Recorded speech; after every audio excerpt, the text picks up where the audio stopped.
Car Lifestyle Podcast with host Seth Rose from Exotics Rally, T-minus Gabe Florido from CarLifestyles.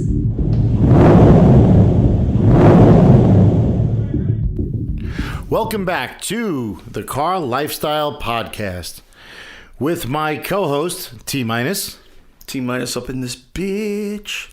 Myself, Seth Rose, and our very special guest for today, the legend of the Transcontinental Rally in the United States, Mr. Ed Bolian. Thank you guys for having me. Ed, thank you for having us. Thank you for inviting us into your home after we just spent a arduous, 12 or 13-hour ride going through a snowstorm, the mountains, one minor traffic violation in Virginia from my favorite hazard. Yeah, from my favorite troopers. You know, they got me as usual. And this is an ongoing thing for me. I usually get about one ticket a month on the average. Wow. But luckily, there's no reciprocity with New York, so I just kind of laugh and pay the ticket. But he did actually get me at, I think, what was it, 83 in a 70, which was almost reckless. When we were about to get pulled over, he's like, oh, he's coming out. And I was like, so what? You're doing 80 in a 70. Like, we're good.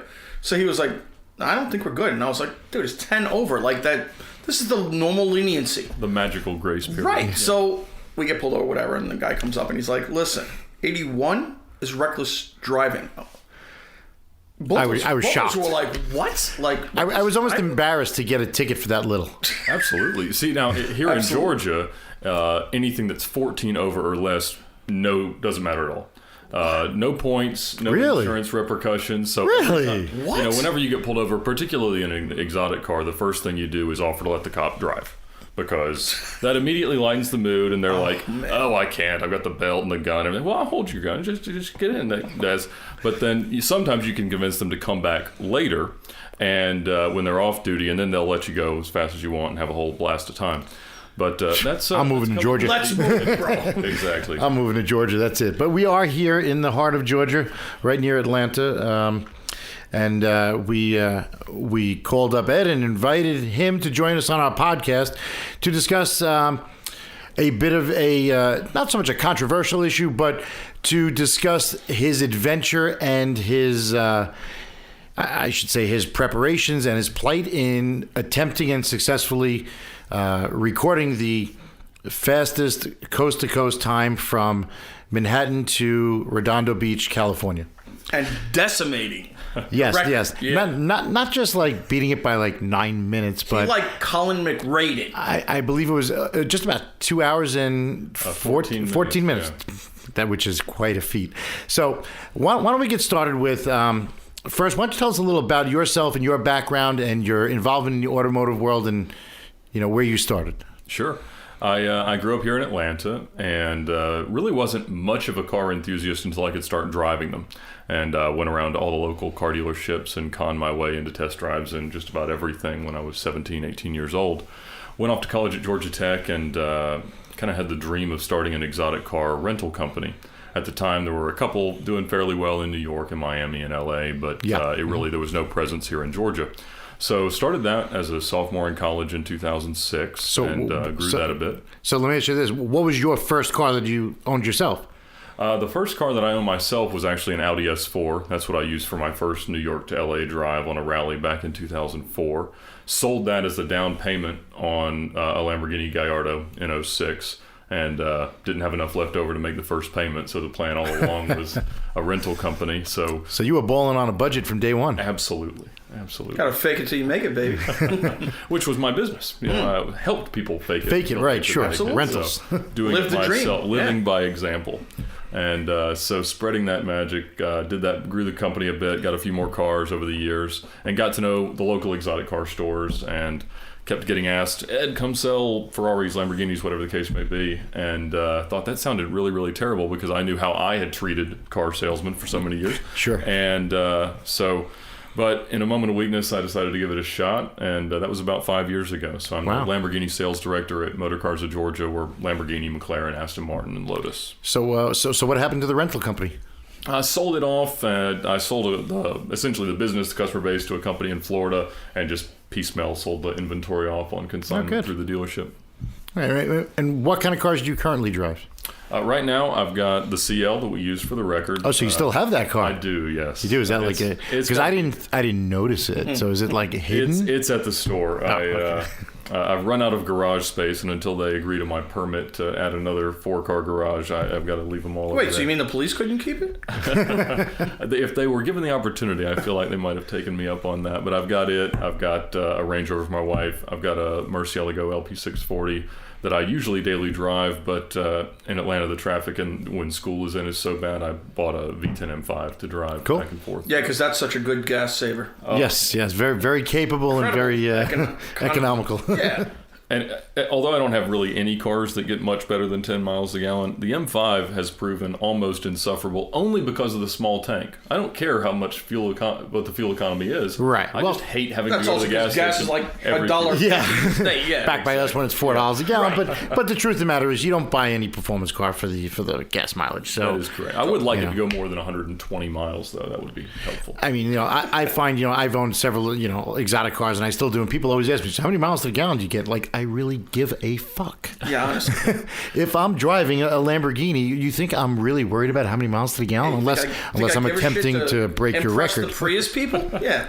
Well, it's much better than the question of how much it costs to fill that up, which I get all the time. And I'm like, less than your Honda because the tank is small. Right. But there's a lot of obnoxious questions that we always talk about that people ask, like how much is that car and how many miles do you get and what did it cost new? What do you do for a living? How much money do you make? Yeah. It's none of your damn business. We usually try to think of some obscure movie from the 90s and say that we're a child actor from those. I found that works really well. That's cool. I mean, honestly, I would never expect that. And if you were like, I was one of the backup stars in The Goonies, I'd be like, wow, that's right. Cool. And I would stop. Yeah, I was in Neverland in Hook. It's one of those ridiculous things. A friend of mine also uses the... he's like, that red sauce, that sriracha sauce. He said, like, yeah.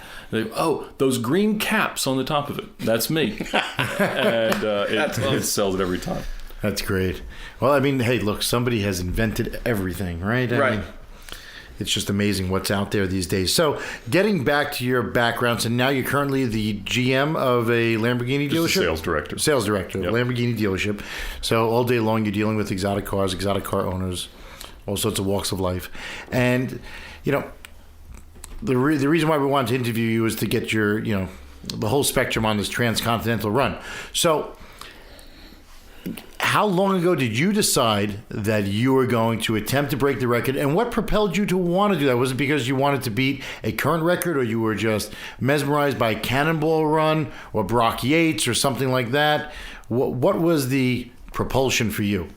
Well, the genesis of the idea came when I was in high school, not paying any attention to anything and just reading a lot of car magazines.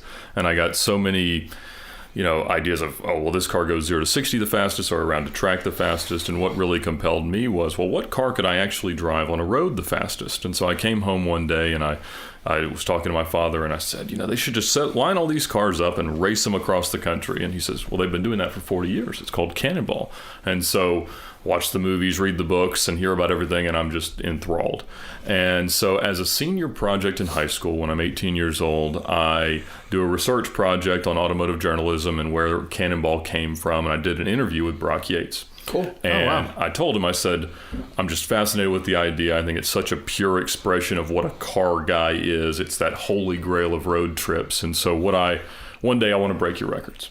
And he said, well, that's lovely and all, just don't kill anybody, but it really can't be done. And that was the end of his book that he wrote in 2001, so a few years before that. And he said, there's too many cars.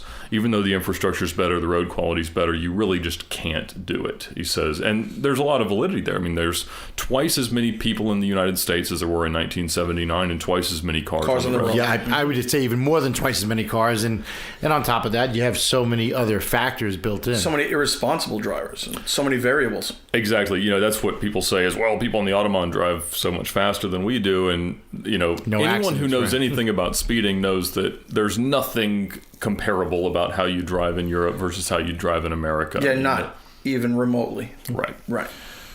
And so I told him, one day I want to do that. And so while their efforts were really born out of the idea that we're going to thumb our nose at the establishment, we're going to protest the 55 mile an hour imposition of a speed limit. And for us, it was really just to pay tribute to it. Now, when I decided to do it, this was pre-Alex Roy, pre-Richard Rawlings, and before anyone else had really progressed it since 1983, which obviously Yates wasn't a huge fan of with the U.S. Express. And so the record, far as I knew it, was either his and Gurney's time or 32 hours 7 minutes, which was the final record in 83 for the U.S. Express. So were you actively planning this for some years? Yeah, I was. Of course, resources as a high school senior were fairly limited, and then the resources eventually became monopolized with down payments on whatever I could get financed on any exotic car to expand the rental fleet. But I actually bought 3 cars intending to do it. I bought a 2003 S55 back in 2008.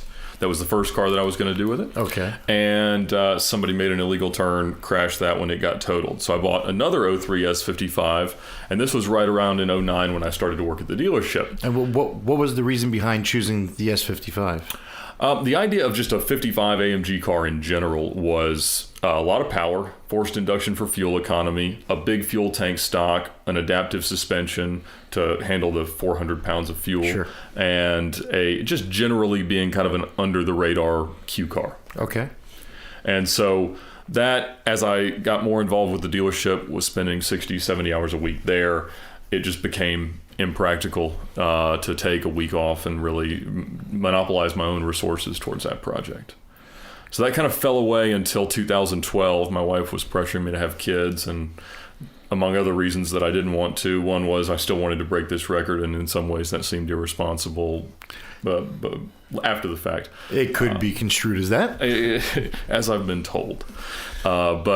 So she was kind of it's time to do this, or it's right, do or die, get it over with, get it out of your blood, out of your system, and she's move been on. Quite the sport with it all, because the obsession with doing this predated my relationship with her. We started dating a few years after I decided that one day this is going to happen.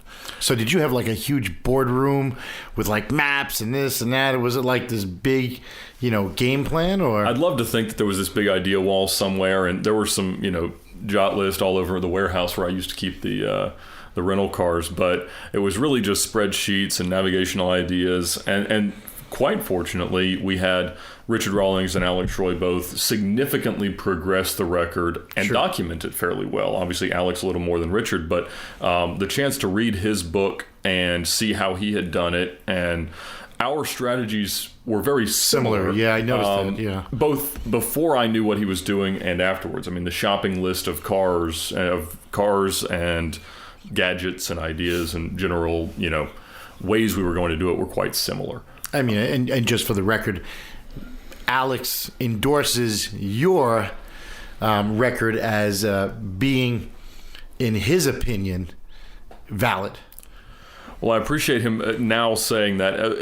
It kind of broke my heart, because he's been so engaged in this lawsuit with Corey Wells over the 3207 movie that he'd invested in, and was sort of both a documentary of the U.S. Express and of his pursuit of the record. And it hurt because he wasn't able to participate and comment on all of the news articles about our record, and he was so influential and honestly so helpful throughout the time where I was pursuing it. There were calls over the years, and he was very open, very forthcoming, and most importantly, he gave me such cautionary advice, which I needed. I mean, it's so important, and I try to do the same, because I get contacted weekly by someone who's trying to do this. And the first and last thing in every conversation is the pursuit of this record has essentially an accident-free record. Right. There's been no incidents. Exactly. I think in 75 there was a single car accident. An all-girl team ran off the road, and one girl broke her arm because none of them were wearing seatbelts. But really, nothing of consequence. Certainly not to anyone else on the road. And the Dan Gurney quote that somehow we drove all the way across this country, averaging or going up to 172 miles an hour, and really nobody else knew about it. Now, that is not our experience. I think we also set a record for being flicked off the most times in a 24-hour period. But it was... I'm sure there are plenty of soccer moms calling 911 saying some lunatic just buzzed me at 140 miles an hour. Correct. Because that, in my experience doing rallies cross country, is the single biggest problem. It's not the police with radar. Right. The single biggest problem is pissing off the other motorists. Yes, and their general refusal to get out of your way. Yeah, and their phone works pretty well. And they love to dial 911. Because usually when you buzz them, they get frightened. And I mean, who rightfully wouldn't? so. You have and your who children wouldn't? And who wouldn't? But, something is always, I've always pondered. And, the record, I mean, Alex Roy used a chase plane with a spotter. I believe you had some lead cars. Correct. Do you think or feel that that's an unfair advantage to actually claiming that you've set a record? Do you feel that would be quote unquote cheating or have an unfair advantage? So right before you guys got here, I was in a multi-party text conversation about this exact issue. Oh, really? Yeah, and because someone was saying, well, what would the actual unaided record be? And if we looked at all the times, because I've got a list of about 110 attempts over the years of people that have done it. And my response to him was quite simply, there aren't any. No one's ever done this without help, because in the Cannonball times from 71 to 79, they all communicated. And similarly in the U.S. Express, they were all even more helpful to each other. It was a race, but it was very cordial, very gentlemanly almost. That, if someone was ahead and they saw a weather issue or whatever the case may be, then they were communicating. Right. So, which is even more valuable than like our spotters that began at 150 or 200 miles ahead of us because we were catching them so quickly. And so Alex used a plane. Other people have used planes. That was the kind of bombshell of 3207 with they were using a plane in 83. And sorry, spoiler alert if you haven't seen it, I suppose. But to me, whether it's a CB radio or Waze or XM traffic or a weather report that's generated by a third party, we're all using information. Right. Nobody's going into it blind. Exactly. So if you truly just did it without watching the news for weather and just using a radar detector, sure, I suppose that is a solo attempt or whatever the case may be. But you also got to be kind of dumb to do it that way. Correct. Yeah. So you're looking for more trouble. No one's doing that. But what with Brock? Did he have like trucker help through CBs? Or? Sure. Back then they used a lot of CB radios. I mean, that was their biggest. I mean, there was no internet, there was no Google, there was no Waze, there was no Trapster. Right. So back then, I think no cell phones. Right. Their single biggest tool was basically besides a fuzzbuster back then, but was CB radios. And what did Brock complete the record in? What kind of car? It was a Jaguar. It was a Jaguar, the V12. That was Hines and Yarborough in 79. Oh, that's right. That's right. His fastest time was with Gurney in the Ferrari Daytona. The Ferrari Daytona, right. And which was, I think, 3257. But I'd have to look. Which is astonishing for back then with the fuel consumption. Right. I mean... Oh, exactly. And it was it did not have a fuel cell. Right. What was top speed on a Daytona at that time? They did 172. That's pretty impressive. Absolutely. Yeah. And that was one of the criticisms of the 3207 time in 83 is because it was in a 308, which is a considerably slower car than a Daytona, albeit newer. And so back then, there was less out there. And so that was part of, essentially my argument to this guy was that there's things we have now that they didn't have then. Weren't available. But they had fewer cars and a much more lenient law enforcement to contend with. Absolutely. Which is immeasurably useful.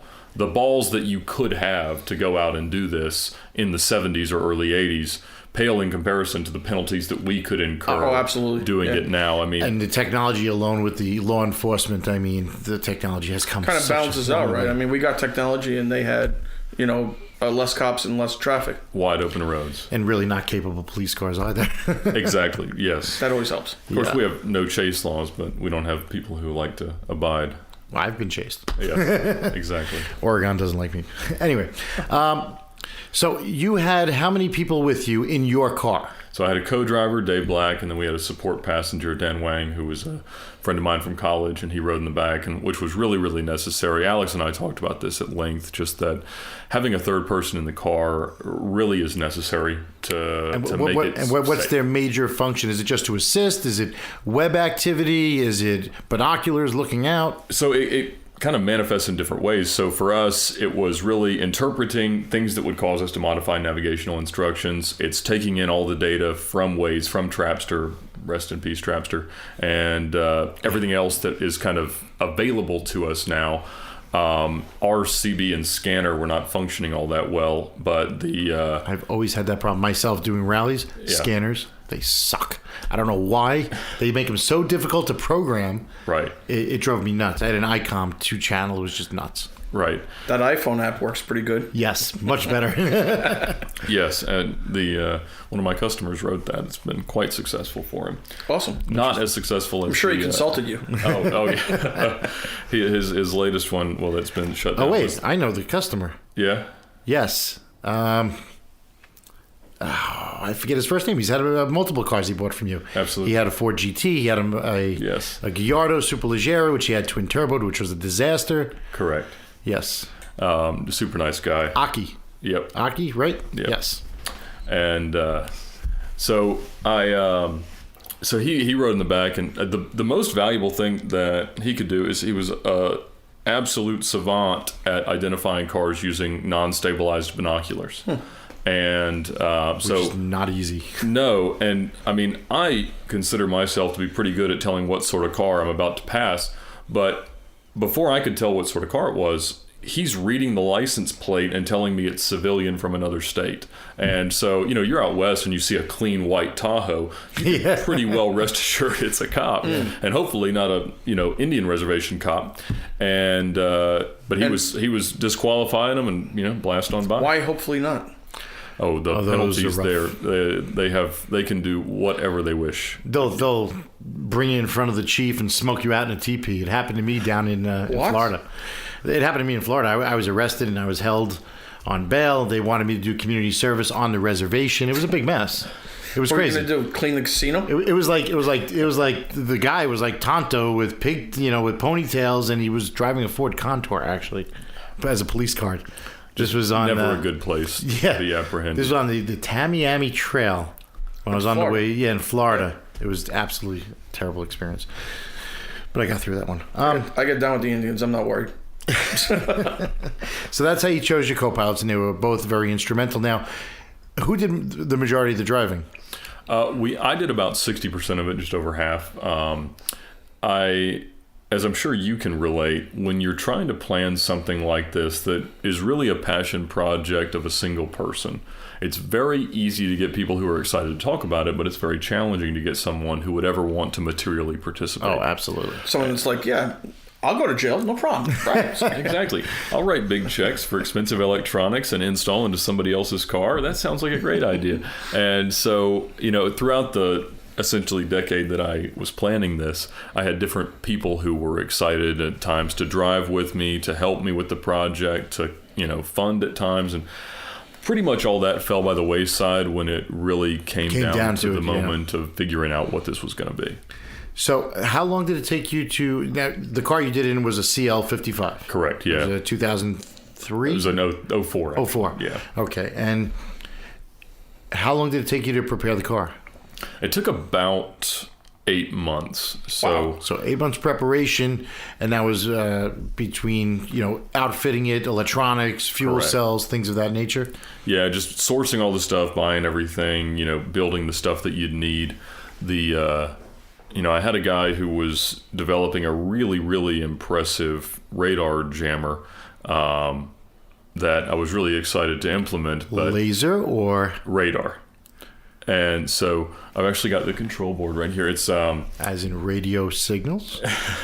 Yes, and so is that going to be in our gift bags? It's non-functional at this point. This was one of the early manifestations of it. There you go. Yeah. And And so he had a he's been working on this for exactly the same amount of time that I'd been working on planning the record. And he was similarly distracted by other things in life. But it's screen printed with Mercedes-Benz accident avoidance system and radar guided cruise control module. And so if it were ever removed from the car, there'd be some other excuse for it being there. Right. But he had it generally functional, but he was pulled away to blow some stuff up in the desert for the government, and he wasn't able to come with us, and so he couldn't teach me how to use it. So he was stuck in like Area 55 and 56 at the same time. And so, there were about 29 people involved in various capacities with the project. That's quite a big crew. People who worked on the install of stuff here, the servicing of the car, and then we had 5 spotters throughout the country. People monitoring weather and our location and things like that, just to see what was going to. Did you get down to the nitty gritty of times for tires at a certain speed? And well, at 2,800 miles, you're not really running into unless you're 250 miles an hour in a Veyron, you're really not going to run through a set of tires. The ones that are on the car actually right, but depending on like atmospheric pressure in the Rockies or whatever. Yeah, so we talked a little bit about that. So most of the routes have been generally on I-40, and so you come down through St. Louis and hop on. You mentioned that you did a run at one point largely 80. across 80, which is a really interesting option when you see things like Iowa, Utah, Colorado, because we all know it's a little easier to speed there than New Mexico. Right, but believe it or not, I got pulled over in Iowa on my attempt by a state trooper who pulled me over the following year. Same exact trooper when I was doing Bull Run. Maybe what is the chance of that? Maybe he follows you on Twitter, dude. I don't know. But I mean, my attempt, in all fairness, that was done because I actually missed the boat to transport my car to Bull Run. So a friend of mine said, "Come on, let's give it a shot." So I said, "Okay, you know what? Screw it. The car's prepped for a rally. We have everything. I've got a fuel cell. I've got all my anti-radar devices, everything."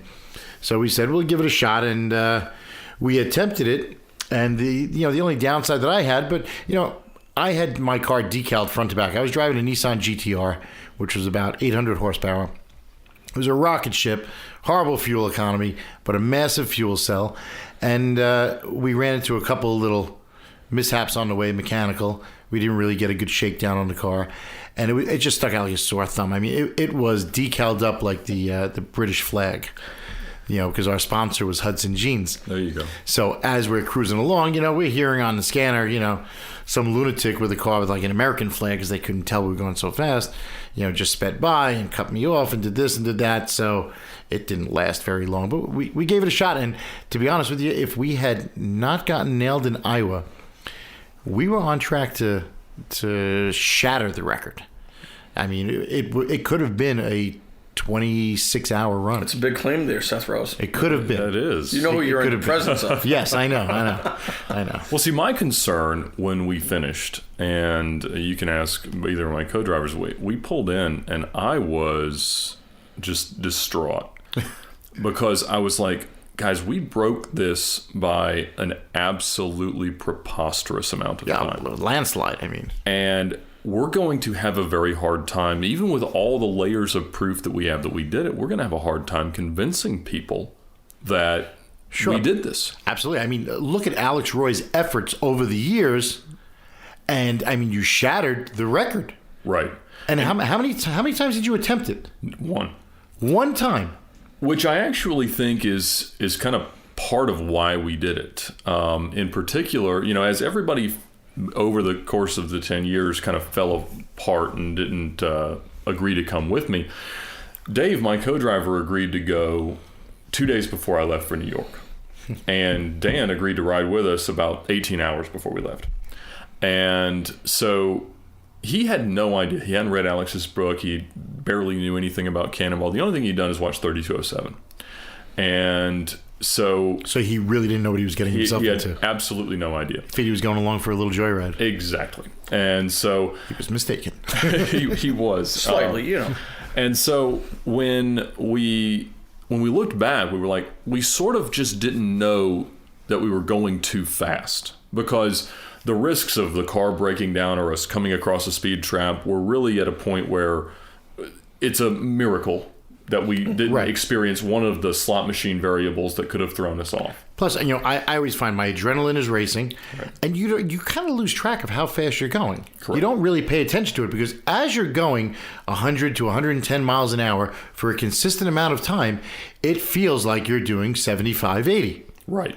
And we were going pretty much as fast as we could at all times.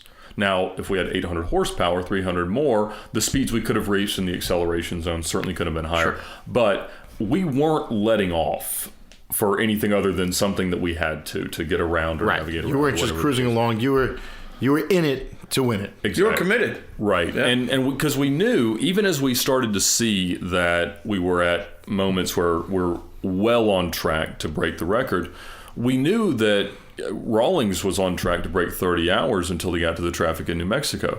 Now, fortunately, and Alex sat in traffic for a long time in New Mexico, but they have signs up in New Mexico now, "We're so sorry about how long it took us to fix this darn road." And so it was easy. I mean, there was really no not much patrolling, and there was no construction in New Mexico. We had a little bit in Oklahoma, but it was just one lane roads for about 10, 12 miles and got through it. Interesting. So you completely cremated the record, as we've said before. On your way out, for the entire adventure, how many stops did you actually make? Well, we stopped 3 times for gas, and then 5 times just on the side of the road to pee and change drivers. Okay, now when you filled up, each time you filled up, the fuel cells end? Oh, yes. Yeah, so we had... So did you fill one at a time, or were you sneaky and took the hose from the other side? Oh, absolutely. Yeah, the one from the other side. And so the fuel stops were 9, 12, and 7 minutes. And on the second one, we had an issue because Amex froze my cards.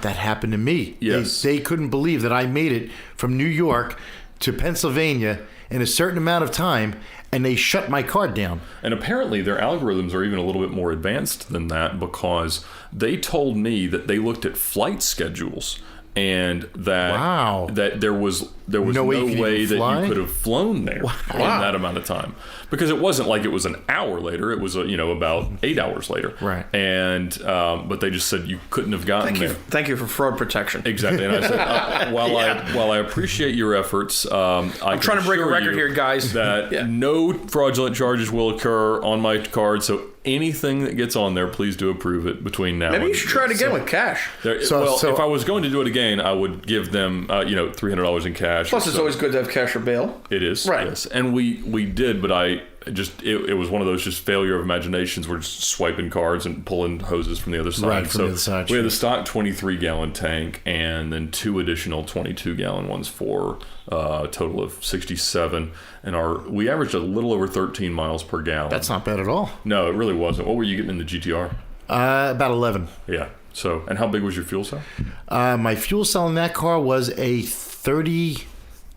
It was a 38. In addition or total? Did you take out the stock tank? No, in addition. Okay. And that fed into the stock tank. Gotcha. Yeah, we had transfer pumps. Yeah, that's the right. architecture, because and it stunk the whole car up. Oh yeah. Oh my and God. Don't light a cigarette. Well, it was so when we put auxiliary fuel gauges in to have an idea of how much was left in the tanks, but they were very inaccurate. Yeah, because there wasn't a good bladder, so it was sloshing around. And so on the way up, when we were testing it driving to New York, this guy pulls up behind us and he's flashing his lights and he's like, "Oh, well, all right, well, you just must be upset." So he pulls up and he says, "Roll your window down." And he said, "You're leaking gas." And so you drove from Georgia up to New York to the start. Okay. Yes. And so we're freaking out because we're about to catch on fire, obviously. And so we pull over and we look, and it had been dripping down over the filler net, because that's where we piped it in. Sure. And it was just going out through the fender or the quarter panel. And so we figured out that our transfer rate was way faster than we'd calculated it when it was just sitting still. And it overflowed. And it just overflowed, probably 5 gallons. And so we did because the auxiliary tank is always usually bigger than the factory tank. So I know exactly what you went through because it happened to me quite often. And Alex was able to gravity feed his, but he had a smaller tank. So BMWs have the tank under the trunk floor, whereas the Mercedes has it behind the rear seats. Yeah. And so it was not as convenient for such. Interesting. So you got any other aspirations there? Whoa. Well, I've definitely considered it, but nothing has come to fruition yet.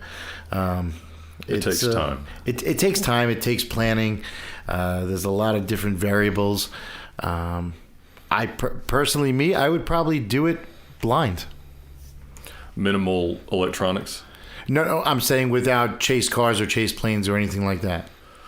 Well, I mean, theoretically, a well-used Waze is more valuable than any of those. The problem is just middle of the night, middle of nowhere, there's nowhere there. That idea, though, had come up for us is that any information that you have only makes you slow down. Right. So if you hear that there is bad weather, bad traffic, an accident, or a cop up ahead, it's just going to make you lift off. That's so true. And so the less you have, the faster you might be able to go. Ballsier you be. Well, it may not be ballsy. It may simply be reckless. Right. That you just don't, not that you're much more likely to have an accident, but just that you're not knowing what you're running towards. Right, but in this scenario, it becomes advantageous. Oh, no question. Yeah. So there's a tipping point, though. I mean, there are things like for Alex, from what I've been able to gather, managing and maintaining the air-to-ground communication was a real challenge. Yes. And so the emotional strife of having to keep that going, fix it on the fly, and understand what's going on, and then interpret some gargled radio noise of what might be happening up ahead is really, really tough. And so I knew that might be necessary, but it really wasn't something that I was planning on implementing unless I got 3-4 attempts down and it was worth the expense. What was your single greatest concern? My single greatest concern, I would say, it was just generally not doing it because I knew that I would have to do it again. And so... Or not completing it. Exactly. Yeah, for whatever reason. Either not breaking the record or not getting there... not getting to Los Angeles for whatever reason. Did you ever think about quitting? On the drive? Or no. Honestly, it was very uneventful. We ran across, I think, 5 fixed speed traps, all of which, 4 out of 5 were easily found. The 4th, he wasn't running radar, and Dave was driving, and we passed this guy coming up at about 135, and I said... brakes. And he's like, oh yeah, I see the guys up there braking. I said, no, there's a cop. And he stomps on him. And I think we warped the rotors then. If not, it was very soon after that. But it was generally, we had a FedEx truck nearly run us off the road, but it was just because we were in Arizona and you couldn't see anything. But it was pretty uneventful, smooth sailing once we got there. Now everything else getting up there was always crazy. But now, what was your method of verification? So we used a few things. My favorite was the GPS screen, and that was the strangest thing to me in reading all these books and seeing all these things. Is like everybody's had GPSs, everybody has stopwatches, but there's no pictures of any of this. And so my favorite thing was looking at the Garmin screen and seeing 28 hours, 50 minutes driven, 2,813.7 miles, 46 minutes stopped. You can't program that. Exactly. I mean, you'd have to have such a racetrack and that amount of time to fake it. Right. And you'd still have to have really made it consistent with everything else. And so I like that because it tells the whole story in one picture. Oh, yeah. It's all right there. All the data's right there. Exactly. And then I was going to use the Mercedes trip computer because it prints in one screen that you could easily take a picture of time driving, distance driving, average mile per hour, and average fuel economy. And so I was excited to have that because it's obviously attached to the car. I guess it'd be more impossible to put on a plane. And so but when we were in Missouri, we got an oil light. And in the 100 or so thousand miles that I'd driven these 55 engines before that, I'd never had that happen. I'd never had it burn a drop of oil. But we were going so fast that it was consuming quite a bit of oil. And so it was about 5 a.m. local Eastern time. So all my mechanics, my Lambo techs and all the Mercedes guys that I'd use were still asleep. They weren't, but I was calling them anyway. I was like, can I put oil in this car while it's still running? Because we were putting gas in it with it running. Right. But if I turn the car off, I'd lose the data. And so I was disappointed to lose that. But we also had a third-party tracking device through a company that I actually used to use for tracking my rental fleet. Okay. So we had that. We had the toll receipts, gas receipts, the normal stuff, but that's the easiest stuff to fake. So we didn't do a lot with those. So you had your little stamp parking slip from the Red Bull garage, or? No, because it doesn't work that way anymore. Really? I was able to get one. It was all valet and junk, I conned the valet into giving me stamping a ticket. We just left took the pictures and left. We also used they still have the signage. Oh yeah, for the Red Bull garage in front of it. But we also used the metadata from the pictures that we took, which was really, that's admissible in court, so you can't fake that. So we had multiple layers. We tried really with the Jalopnik guys because they were just looking for more and more proof just in case we were lying to them, and they tried to get Waze to give them the data from our phones, and Waze refused. But we had multiple layers of it, and we didn't do unbroken video because we knew that the risk of the car becoming impounded was so high that having all of that, and theoretically the penalty. I learned that the hard way. Did you? Yes. Yeah, on Bull Run. Oh, yes. I got yanked and I had video in the car and they confiscated it and that was it. How bad did it get? I was locked up for felony, evading, eluding, reckless driving. It was homosexuality. No. Allegedly. Alleged, right. It was 3 red lights, 2 stop signs, driving on the wrong side of the road. It was really, really bad. Yeah. And that's the problem, is that theoretically this could be life in prison because most of the offenses carry a year in jail, and there's 94 counties that you drive through. And so you could be a guest of each of them. Yeah. That was a rough one. I wound up getting the video back, which is on YouTube. Oh, my goodness. A year later, I'm sure. Yeah, exactly 1 year later. So, and getting to the year statute of limitations. Right. You announced this prior to that. Correct. You just didn't show any verification. I showed everything except the data tracking data. So when I was talking to Alex in the year, we talked quite a bit the year before we did it, and I said, this is how I plan on really proving it, is a third-party tracking device, and how do you feel about that? And he said, well, it's the easiest thing in the world. You can email it to anybody. The problem was it was so explicitly incriminating because it's got date, time, latitude, longitude, everything, Google all the address, coordinates, speed you're going, and it's, so it was just not something that we could share until that year ran out. Was there any increase from any type of law enforcement when you did announce that there was? Oh, yes. So we got calls from a few. It was not necessarily from law enforcement themselves, but there were so many petitions and, irate people talking about it that we knew we got some Crime Stopper emails and things like that. Mm-hmm. And so they all came to the local cops, but the Georgia guys were friends with most of them through interactions. And you didn't drive through here, so they really weren't interested? Or? They didn't really have anything. And I talked to all of my lawyer friends before we went, after we did, but before we announced, and then afterwards. And they said, we all believe there is some way you could become arrested for this, but we're just not exactly sure the legal route that they would take to get it. And there were so many layers to getting a warrant because they'd have to figure out they'd have to figure out who was driving when, which could be a traffic camera, who we were using to track it, and then who they need to subpoena to get the information. So the burden of proof was on them, and they had to do a lot in order to get that. They could compel you to give them the information. No, they can't. Well, they could try. They could ask. They could ask, but I would exercise my Fifth Amendment right. I assume you saw this guy that got arrested for one lap around Manhattan. Yeah, he called me a couple days ago again. He's enjoying Canada. Canada, you guys are Facebook buddies? He fled to Canada. He did, yes. And despite fleeing from his pregnant wife, she has now joined him. So, Adam is a very interesting character. I was very pleased to not have to drive through any of the states where I chose to live in the process of breaking this record, because it would be a much more uphill climb. Be a little detrimental. Yes. It could definitely haunt you. So, would you do it again?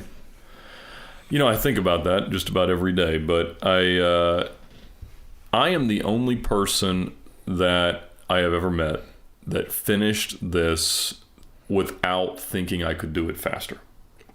And I was talking to Rick Daugherty the other night, who is the guy who organized the U.S. Express, and I told him that, and he said, that makes sense. Because he said, every time they were in California, the conversation was, next year I'm going to do this, or if I had done this, it would have come out differently. And I recognize that the likelihood that I could ever try again and not have a serious traffic issue, not have a weather issue, not have a car issue, not have a cop run in, and everything goes so perfectly, it's just never going to happen again. Right. And I could do it in a faster car, which would probably help to alleviate the learned fear of everything that I already got away with. But still, I don't think that everything could go so right that we would do it any better. I will do other New York to LA drives, probably in more exotic cars and more for fun and less for, all out. More entertainment value. Exactly. Just because there is something so romantic as a car guy about that idea of just seeing the country in that way. And so I'll definitely do that. I don't know that I'll do another record-seeking drive, at least on that route.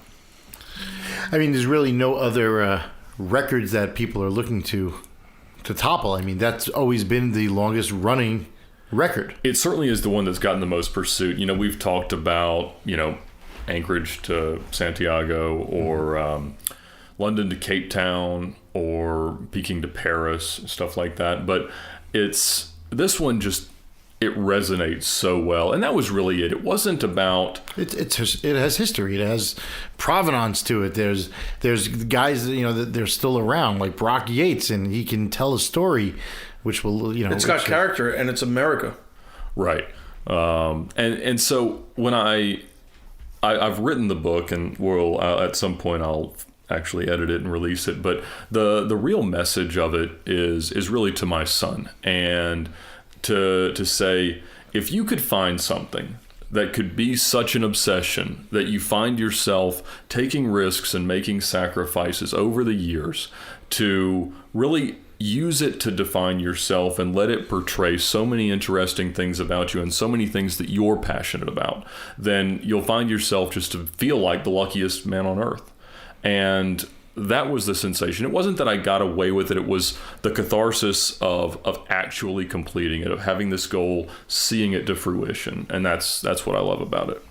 So it's that was your goal, was just to complete it, not so much set the record, or it was both? Both, yeah. I wanted to make my mark on something that was so compelling to me as a kid.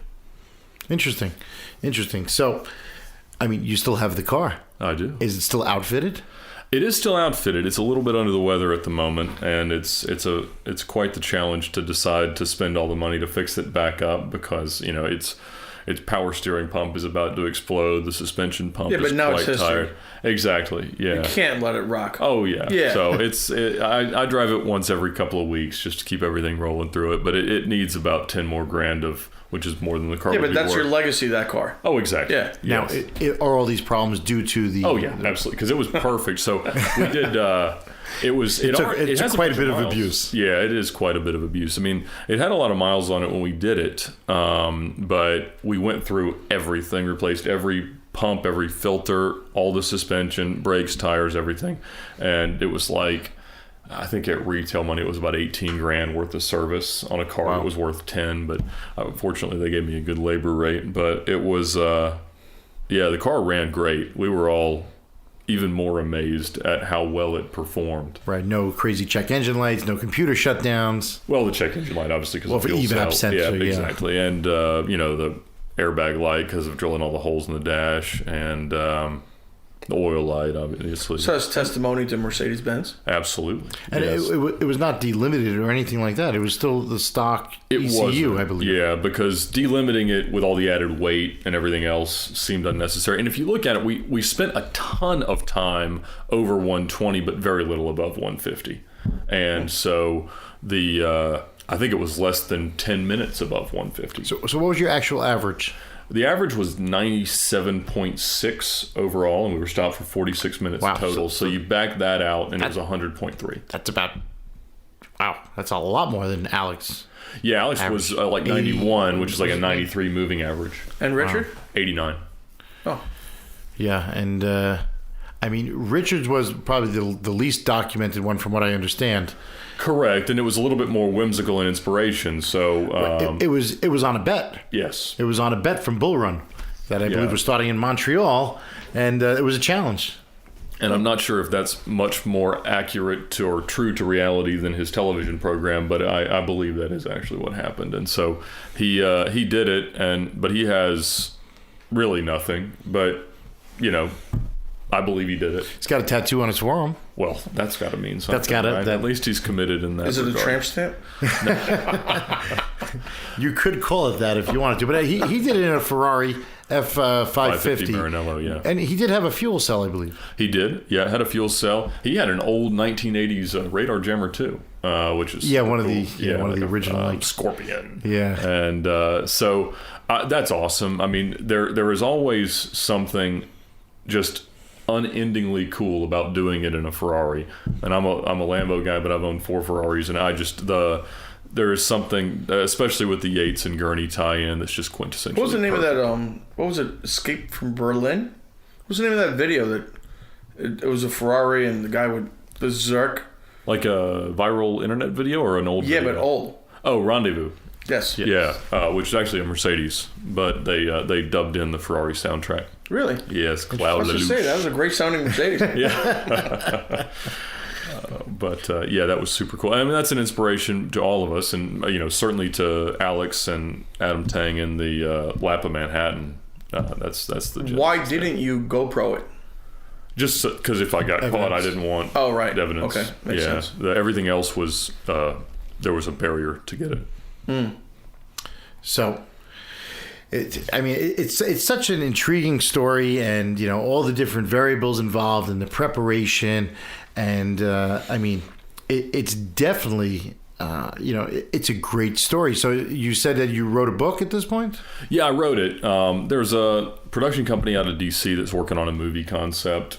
I don't know if it goes anywhere, but I told them that I'd kind of wait to put the book out till they got some traction there. So I know they're talking to casting people and all the other stuff. But so you wouldn't want to star in your own movie? That might be. Who gets to play you?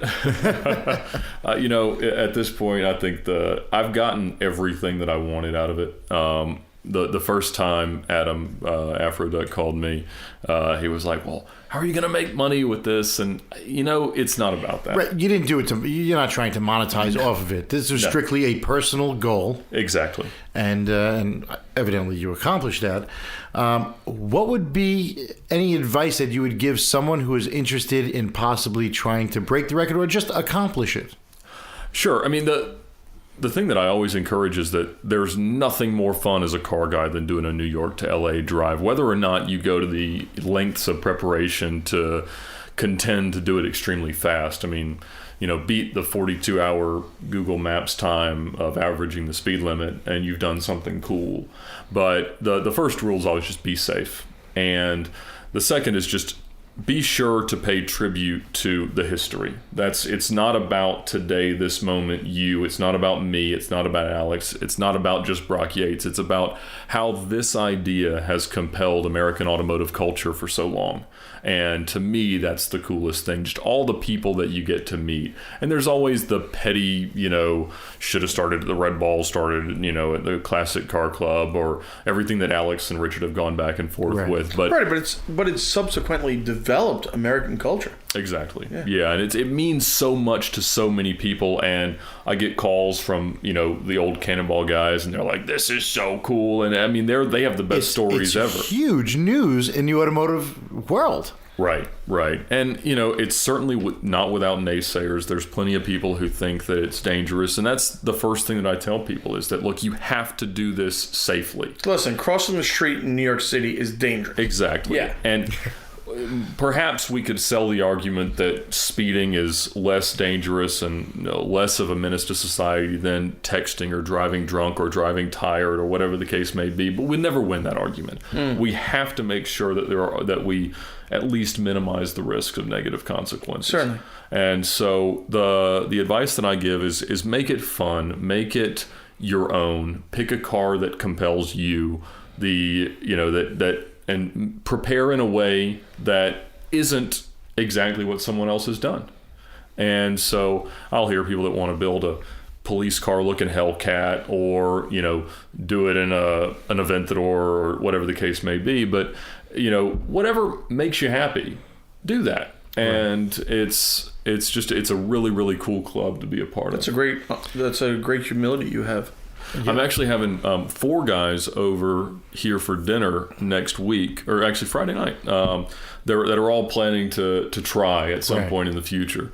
And so one guy's got a modified BMW, the other guy's got a Porsche, the other guy's got an E39 M5. Are you now the Brock Yates? Are you now like, good luck with that? Are you the go-to guy now, you think? Or probably. And, I put a letter on my website to anybody who's ever interested in doing this. I said, please contact me. Let me hear from you. Not because I'm some sensei of all of this, but just because I love it. And I want to share in that enthusiasm. I want to foster the discussion for it. I want to be involved. A lot of times when it comes to things of this nature, people are very tight-lipped and, chip on their shoulder. I'm not going to help anybody. Do what I did. Do your research. Do this, do that. And they're very secretive about it. Getting back to the car that you chose, if you were going to do it again, would you use the same car? Were you happy with your choice? I was, but if I was going to do it again, I would have to believe that I could do it better, all things being equal. So I'd use a faster car. What would that be? The new S8, the turbo S8, would be very formidable. It's very efficient too, in comparison to what I have. Correct. Yeah, I love the V10. I love the Gallardo engine, but it's just big. It is. Yeah, and it's a pig. It runs hot. Correct. I mean, the paint has bubbled on my hood like 4 times. I've had it repainted. Well, that's how hot it runs. But your CL55 didn't run hot? That supercharger? Not going that fast. I mean, it was over normal operating temperatures, but because I know they have serious issues. They do, yeah. And we didn't do any cooling changes other than a new one. You didn't run meth or anything? No. We thought about it, and normally that would come at the cost of your windshield washer fluid, which would not have been okay because the bugs were insane. But so you did it during summer months? We did it in October, and it was still just crazy. In the summer. Was there any certain day versus another day where you just went and did it, or did you choose a holiday?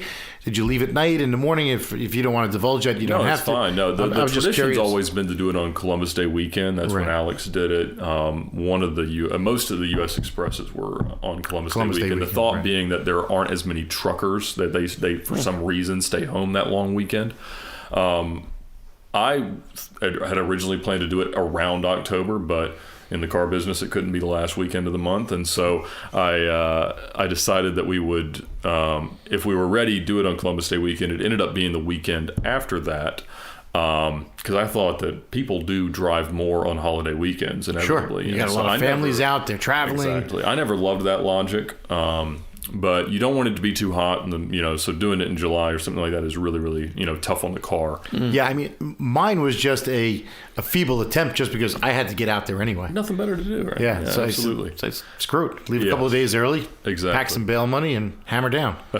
We left it. We were going to leave at about 10 p.m. because we thought 30 hours was 1 a.m. That's what I did. So right on point. Ended up being 9:55 because the point is that puts you through St. Louis before people get up to go to church on Sunday morning. Gotcha.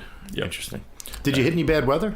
No. It sprinkled a little bit in Pennsylvania, but... What a hardship. So, I mean, you really had the perfect storm. I mean, everything just fell into place. Exactly. It was a interesting. godsend. When I was talking to Rick the other night, we were talking about other times where it would be workable. And Christmas Day 14, last couple months ago, if you could have gotten through, there was some accumulated snow, but no new snow in Pennsylvania. The rest of the world was clear, and there is no day with less traffic than Christmas Day. Right. You could never. And also, probably the least amount of law enforcement working. Correct. Because the majority of law enforcement is, celebrating Christmas. Right. So they're. We ain't got no Jewish cops. There are, but very few in comparison. Absolutely. Interesting. Well, I mean, it's a great story, and I'm sure you tell it quite often. But it never gets tired. It never gets old. And all the discussions, the which car stuff, I mean, that's the most fun for car guys is, because... There's so many choices. And there are so many choices now because the newer Mercedes are great. Right, it's only getting broader as we speak, yeah. The new M5's awesome. The Bentley, the Flying Spur Speed, to me, is a really, really compelling option. But... my resources obviously were somewhat limiting back then, and so it was the CL made a lot of sense, and it was more disposable, I suppose. Yeah, I had considered at one point a Cadillac CTS-V wagon. Oh yeah, absolutely. Figuring it was a very capable car, high horsepower. Cruising speeds, got decent mileage at cruising, but the constant on and off the throttle, and you had plenty of space for a 150-gallon fuel cell. And you could just be a fuel truck traveling across. Not a sufficiently adaptable suspension for that. No, but you have to run Motons and dial them down. Yeah, and watch your lane changes. That's for sure. Moton is sick. Oh yeah, yeah. So wow, well. I thoroughly enjoyed this. I mean, I'm an avid fan, and I told you that when I first approached you about doing this interview, and I host my own rallies back home. I have a company called Exotics Rally, and we actually do a 3 to 4 day rally, which is coming up in May. If you want to join us, we'd love to have you. It's more of a scavenger hunt. We kind of take out the speeding factor, and it's still competitive with cash prizes. And it was very successful. We actually did a Columbus Day weekend. Oh, perfect. And it was very successful. Not a single pullover, not a single incident, accident, breakdown, nothing. And it was very successful. This year we're going to probably be doing 2 a year, but the one in May is going to start in Manhattan. And we are going to end eventually. We're doing like a little Midwest loop and then end in Philadelphia on Cinco de Mayo with a little bit of a party. But so you're more than welcome to join us on that. We'd love to have you. Check my schedule. That sounds like fun. Yeah. It could be a real blast. And then you get to drive up the East Coast and go through Virginia and get some nice tickets. Yeah, get some nice tickets on your way. Which, from our starting point, was the most demoralizing part of it all, because you're thinking, man, we got to go so fast tomorrow, but today we're driving to New York up 95. Yeah. And holy and that cow, corridor is horrible. Terrible. And so you're like, I mean, you know that it's not the same type of roads and the same types of conditions and the same type of patrolling, but it's just demoralizing. Oh, yeah. Virginia's rough, plain and simple. Yeah. Virginia is absolutely got to be the worst state I've ever had to deal with. Right. They're not very cordial when it comes to speeding. Yeah. That is correct. No, it's like, they're going to put you under a firing squad. One other question before I go on to a different topic. Did you ever deviate from the interstate? No. We went around Columbus and around St. Louis, but beyond that, it was all generally interstate. We had that discussion because we were using Waze on the way up, and it told us to get off the interstate, go over these like railroad tracks and around, and it was... you can't guess what those are like, and you have no expectation of what those roads are going to feel like. So we decided that minimizing the psychological turmoil of reroutes was valuable.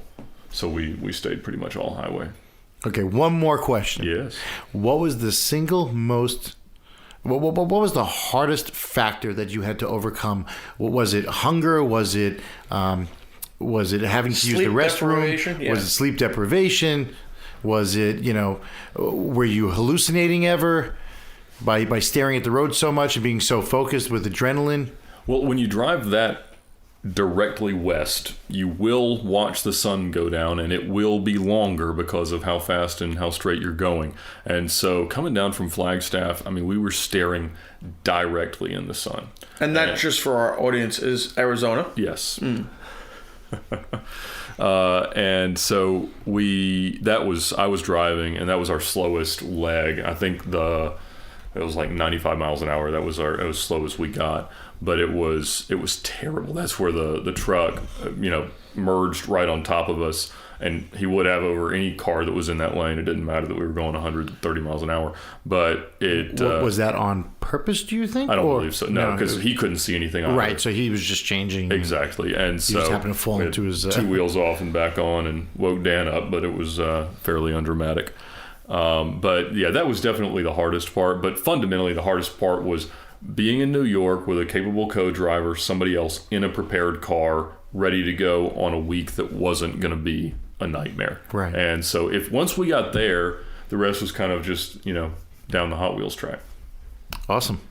Well, I mean, it's like I said, for me, it's a huge honor to be here and to interview you and to get all this information, because I've always admired this goal and this absolutely the Holy Grail, which you now have. Well, I appreciate that. Thanks. And I mean, we talked about this the whole way, driving down, basically, and it's awesome. And any car enthusiast such as ourselves that enjoy exotic cars and enjoy car rallies and driving as a passion, and it's in our blood. We all know the story and we've heard it, but this is more detailed. So I appreciate you sharing that with us. Absolutely. Very personal. Yeah, and it's awesome. And, we're going to close off this podcast with something new that we're going to start doing. And it's going to be a segment of each show. So we want you to share in our first segment of this, which is going to be basically a sounding off. And our topic that we're going to do for this sound off is things car owners do that piss us off. So we're going to go around the room. Or car drivers? Either or. Either or. Either a driver or an owner. Okay. So we're going to start with you, Ed, and I want to know, what is one thing that car owner or driver does that pisses you the fuck off? I'd have to begin with left lane entitlement. Thank you. Okay. They should be in prison, honestly. Yes. And it's funny that you mentioned that, because on the last podcast we were talking about, when I was in Germany on the Autobahn. That's very Nürburgring, like you said. On the Autobahn, people don't stall in the left lane. Never. And you don't even have to flash your brights. They watch constantly their rear view mirror. And if you're coming up on them, they just glide right over. It's amazing. They'll be dead when you hit them with the laundry. Yeah. But I mean, I had grannies in like SLs, buzzing up on me and just move over, and there they go. Too. Absolutely. So, okay, left lane hangers. Okay, I'm with you. Don't put it on me. Hold on, Seth. All right. You go. No. I mean, you want me to go? Yeah, okay. you go. Things that car owners do that piss me off. I think not the single most thing that pisses me off, but one thing that's always bothered me from years ago, and people might not remember it so much. It doesn't happen as much now. Is when people change the badging on their car, so that you don't like a Bentley Phaeton? Yeah, well, not even that. I mean, I'm dating myself a little bit, but when the Mercedes SL 300 first hit the market. The big body. Right. No, the big body. Oh, yeah. Like 96 to 2001, right? No, the in 1990, the SL. Yeah. Okay. It was it was the 300 SL. Looked identical to the 600. Looked identical to the 500 and the 600. And every idiot that bought a 300 SL 6-cylinder put a 500 or a 600 badge on the car. It was inevitable. You never saw one with a 300 SL badge. Right. Nobody had a 300 SL. No, it was very weak to have that. I think there was an Entourage joke about that at one point. Yeah, that annoys me. Now, T Minus, who is probably the most controversial host of our show, and we didn't mention earlier our third host, Gabe, could not be with us on this trip. Correct, my partner in CarLifestyle. Yes, so we're going to pay tribute to Gabe. Gabe, we missed you, even though You don't say too much, but anyway. That's rude of That's you. right. You're very mean, Well, Seth. You're very mean. I mean, Stabbed in your He's in the abs. witness protection program. Give him a chance. Jesus. Well, I didn't want to give that away. Now you let the cat out of the bag. So what That's all pisses right. you off about cars? Give me one Cannot thing. stand when I'm at a red light. The instant it turns green, somebody behind me hits the horn.